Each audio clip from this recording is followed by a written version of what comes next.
মানবাধিকার সমিতির সদস্যদের উপর আস্থা বা বিশ্বাস রেখে ঝাড়গ্রামের সহৃদয় ব্যক্তিবর্গ যারা বিগত 1.5 বছর যাবৎ আমাদের আবেদনে অসহায় মানুষের জন্য সহযোগিতার হাত বাড়িয়ে দিয়েছেন, ঈশ্বর চরণে তাদের ধন্যবাদ দিয়ে ছোট করব না।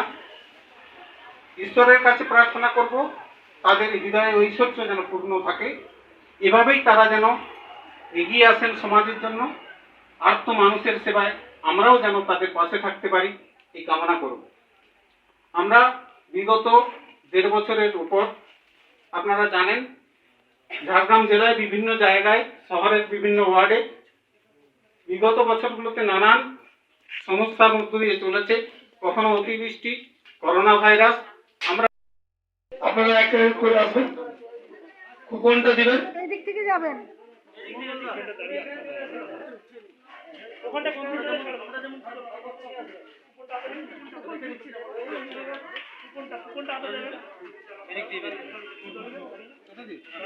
কুপন ধরে আমাকে এটা দাও, এবার এটা দিয়ে